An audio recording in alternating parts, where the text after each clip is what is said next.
CM KCR జగన్లపై AP CM Chandrababu మరోసారి తీవ్రస్థాయిలో ధ్వజమెత్తారు.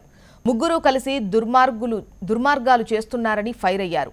నందిగామ, నరసాపురం, పామర్లకోట ఎన్నికల ప్రచార సభల్లో చంద్రబాబు పాల్గొన్నారు. మోడీ ఢిల్లీ నుంచి గుజరాత్ వెళ్లే వరకు వెంటపడతారని హెచ్చరించారు. జగన్ అధికారంలోకి వస్తే రాజధాని ఇక్కడ ఉంటుందా అని చంద్రబాబు ప్రశ్నించారు. నరేంద్ర మోడీ మనకు అన్యాయం చేశాడు, దేశానికి కూడా అన్యాయం చేశాడు, ప్రజాస్వామ్యాన్ని అపహాస్యం చేశాడు. మొన్న చూశారు, కలెక్టర్ని మారుస్తారు, ఎస్పీని ఇద్దరు మారుస్తారు, ఇంటెలిజెన్స్ డీజీని మారుస్తారు, నిన్న చీఫ్ సెక్రటరీని మారుస్తారు. మన మీద దాడులు చేస్తారు, ఐటీ దాడులు, ఈడీ దాడులు. నేను అడుగుతున్నా, ఎవడిచ్చాడు మీకు ఈ అధికారం?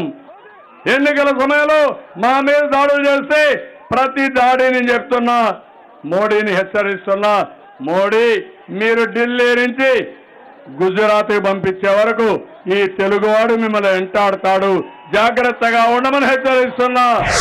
ఈ ముగ్గురిని అడుగుతున్నాను, ముగ్గురు కలిసి రాష్ట్రంలో అరాచకాన్ని,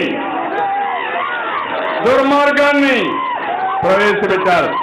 వాళ్ళకొకటి, ఆంధ్రప్రదేశ్ గెలవకూడదు, 5 కోట్ల మంది గెలవకూడదు. వాళ్ళకు కావాల్సింది కోడికత్తి పార్టీ గెలవాలి, అవినీతి పరులు గెలవాలి, నేరస్తులు గెలవాలి. వాళ్ళంతా మోడీ కంట్రోల్లో, కేసీఆర్ కంట్రోల్లో ఉండాలి.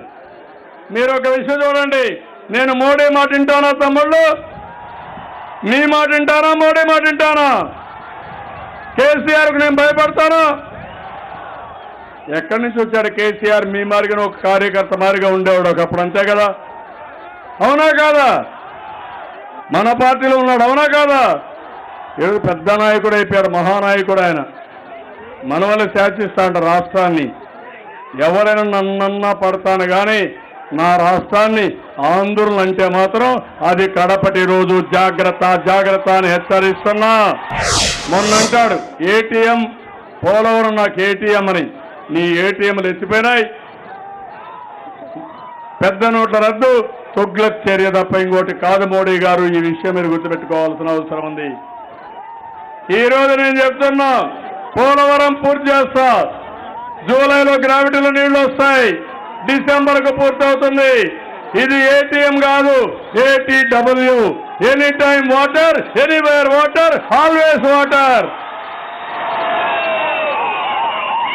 మీకు చేత కాదు, మీరు చేయలేకపోయారు, నేను చేసి నిరూపిస్తానని మరొకసారి నందిగామ సభలో ధీమాగా చెప్తున్నాను. తమ్ముళ్ళు, ఎన్ని కష్టాలు పెట్ట చేస్తా, నదులు అనుసంధానం చేస్తా, ప్రతి ఎకరాకు నీళ్లు ఇస్తా, సముద్రం పక్కనే బీచ్ రోడ్ తీసుకొస్తా, బీచ్ రోడ్ని నేషనల్ హైవేని కలపతా, 20 కిలోమీటర్లు ఒకటి. ఇక్కడ పోర్ట్ నిర్మాణం చేస్తాం, ఎయిర్పోర్ట్లు కడతాం, ప్రపంచాన్ని, టూరిజానికి, ఇండస్ట్రీకి మన రాష్ట్రాన్ని తీసుకొస్తాను తమ్ముళ్ళు. ప్రతి ఒక్కరికి ఉద్యోగాలు ఇప్పిస్తా. ఈ జగన్మోహన్ రెడ్డి వస్తే రాజధాని ఇక్కడ ఉంటుందా అని మిమ్మల్ని అడుగుతున్నా. నదుల అనుసంధానం జరుగుతుందని మిమ్మల్ని అడుగుతున్నా. పోలవరం పూర్తి అవుతుందని మిమ్మల్ని అడుగుతున్నా. కృష్ణా జిల్లా కూడా ఎడారిగా మారిపోతుందా లేదా అని మిమ్మల్ని అడుగుతున్నా. మళ్ళీ ఈ పెన్షన్లు వస్తాయా? ఈ పసుపు కుంకుమ ఉంటుందా? పసుపు కుంకుమ ఉండదు, కానీ పసుపు కుంకుమ తీయేస్తారు. ఏదైతే కాపులకి బీసీ హోదా ఇవ్వాలని ఎన్నో సంవత్సరాలుగా పోరాడారు, అవునా కాదా? కాపులు ఎక్కువ ఉండే నియోజకవర్గం కూడా ఈ నియోజకవర్గం. నా పాదయాత్రలను చూశాను, పిఠాపురం వెళ్ళాను. ఆ రోజే నిర్ణయించుకున్నాను, కాపుల్ని బీసీలో చేరుస్తానని చెప్పి 1000 కోట్ల రూపాయలు బడ్జెట్లో పెడతానని చెప్పి మాట నిలబెట్టుకున్న పార్టీ తెలుగుదేశం పార్టీ. ఈ విషయం మీరు గుర్తుపెట్టుకోవాలి.